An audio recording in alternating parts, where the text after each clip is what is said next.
আসসালামু আলাইকুম। সবাই কেমন আছেন? আল্লাহর অশেষ রহমতে আমরা তো অনেক ভালো আছি। আর আজকে আপনাদেরকে একটি রেসিপি দেখাতে যাচ্ছি। আমি আজকে খাসির ভুঁড়ি কিভাবে রান্না করি সেটা দেখাবো। আপনারা কে কীভাবে রান্না করেন আমি জানি না, তবে আমি এখানে জিরাটা ভেজে নিয়ে গুঁড়ো করে নিছি। আর এখানে আদা রসুন বাটা একসঙ্গে আছে, ধনিয়া গুঁড়া, জিরা গুঁড়া, লবণ, হলুদ ও মরিচ। আর এখানে পেঁয়াজ মরিচ কাটা আছে, এখানে গোটা গরম মশলা, তেজপাতা, দারচিনি, লবঙ্গ। তো আমি একটা একটা করে সব দিতে থাকবো। আর এই হচ্ছে আমার ছোট আলু কুচি, এটা দিয়ে আমি ভুড়ি খেতে পছন্দ করি। আর এই তো ভুড়ি অল্প একটু রান্না করব আমার জন্য, এই জন্য বেশি নেই নাই, অল্প করেই দিব সব কিছু।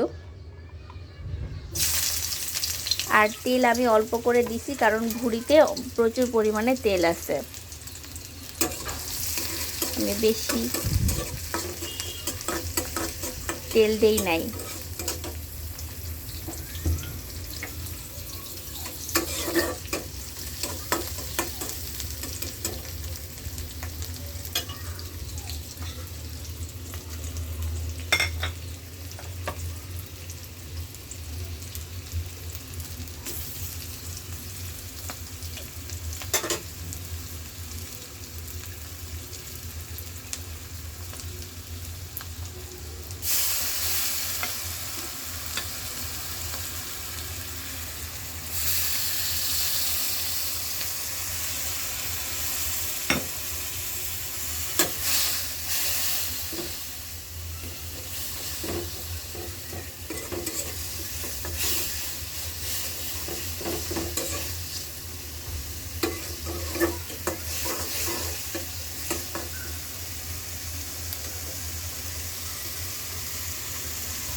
ভুঁড়িটা যেহেতু সিদ্ধ করে রাখা, এই জন্য অল্প একটু পানি দিয়ে শুধু আমি তেলের মধ্যে ভাজা ভাজা করে নামিয়ে নেব, তাইলেই হয়ে যাবে।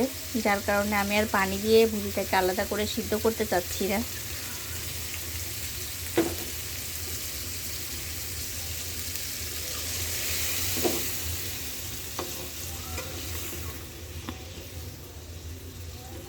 অল্প একটু পানি দিলাম, এইটার মধ্যে ভুঁড়িটা আমার হয়ে যাবে।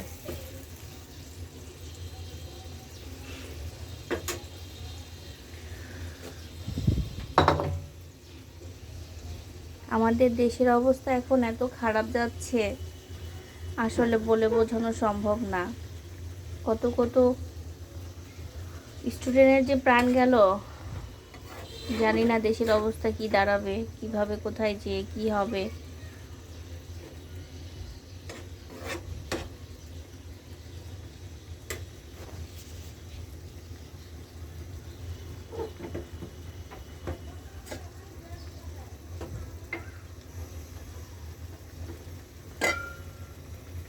আচ্ছা, ভুঁড়িটা আস্তে আস্তে হতে থাকুক, চলুন আমি আপনাদের সঙ্গে অন্য কিছু একটু কথা বলি। যাই হোক,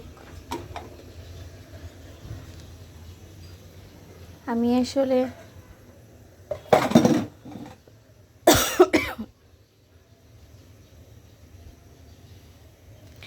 কি বলবো, মানুষের কথা মানুষে ভাবে, নিজের কথা ভাবে কখন? পরকে নিয়ে করে টানাটানি, কি বলো কোন আপদ। আসলে নিজেও জানি না মানুষ কেন মানুষকে নিয়ে এত মাতামাতি, এত মাখামাখি করে, আমি আসলে বুঝে পাই না। তারপরেও জীবনটা এমনভাবে চলছে।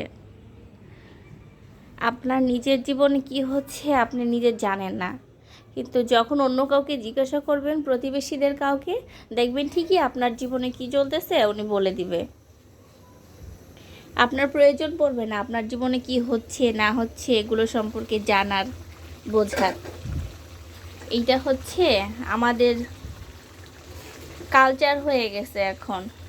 অন্যকে নিয়ে বেশি মাতামাতি চলে, অন্যকে নিয়ে বেশি সলা পরামর্শ করে মানুষ এখন, অথচ নিজের জীবনে কি হচ্ছে না হচ্ছে এগুলো নিয়ে কারো কোনো চিন্তা নেই।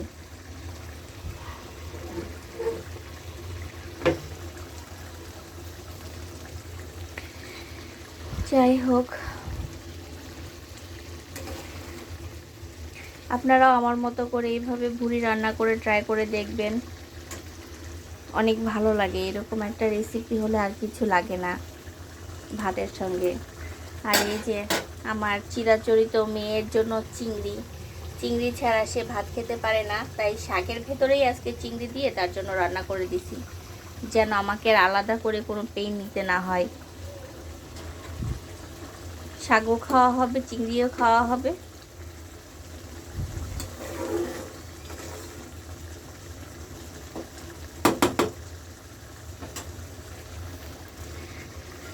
যাই হোক,